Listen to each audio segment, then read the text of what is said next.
The Emir of Qatar did something almost unheard of this week when he abdicated in favor of his son. What kind of state has 33-year-old Sheikh Tamim Al-Thani, the Middle East's youngest ruler, inherited? So let me get this straight, I said to Qatar's Prime Minister, at the start of our interview. You disapprove of many of America's policies in the Middle East, yet you are hosting the Pentagon's biggest military base in the region. There was a pause, and a slow smile. It's true, he replied, but we own the keys to the base.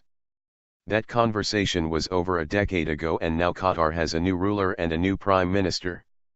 The place has changed almost beyond recognition from the torpid Gulf backwater I first visited in the early 1990s. Steel and chrome skyscrapers have shot up where there used to be nothing but desert. Using its vast wealth from offshore gas deposits, the once sleepiest and slowest of all 6 Gulf Arab states has recently fast-tracked itself to become an economic powerhouse. All very impressive for a country with fewer than 500,000 Qatari citizens. So there is no mistaking, Qatar is rich. But it is also a country of seemingly illogical contrasts. Take the Taliban. Qatar generously offered to host their Office for Peace negotiations, which opened amid confusion and recriminations from Kabul. Most of the fuss centered on the Taliban's flag that they were not supposed to put up. It was inside their perimeter walls but outside their office. After a rap on the knuckles from the Qataris, the Taliban took it down, but then, when they thought no one was looking, they put it back up again, this time on a shorter flagpole. I could see it clearly, flapping in the oven-hot breeze of early afternoon. After howls of protest from the Afghan government in Kabul, it was taken down again. Now, the Taliban are a hardline Islamist movement, usually associated with Afghanistan's long-running insurgency and the disavowal of almost all earthly pleasures. Yet it turns out that its representatives have been in Qatar for quite some time and have adapted remarkably well to the lotus life in the Gulf. You can see them any weekend, one local resident told me. They go shopping in city center mall. They have even had babies out here. Less than an hour's drive from the Taliban's smart new villa in Doha lies the giant US-run air base of Al Udeid. This is where most of the coalition's air operations in Afghanistan are coordinated from, and it is strictly off-limits to visitors. When a frontline combat unit on the ground in, say, Helmand province, radios its base for air support, the request then gets routed through Qatar. So just a short distance from the very building where Afghan peace talks may eventually get underway, coded signals are being dispatched that send Apache helicopter gunships or F-16 jets into action against the Taliban. Then there is the question of Israel.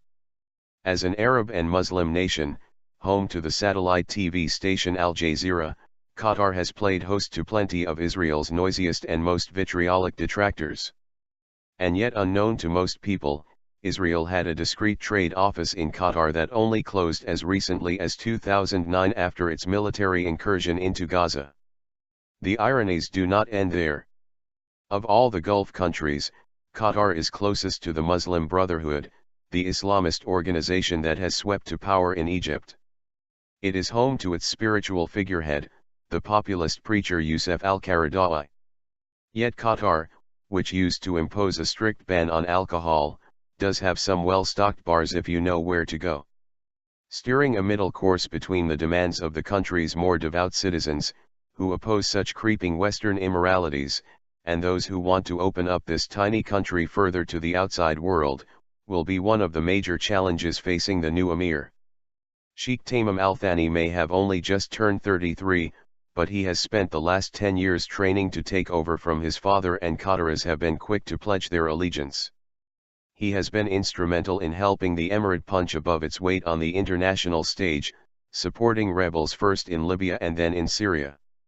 This newfound clout, backed by fabulous wealth, is already making neighboring states nervous.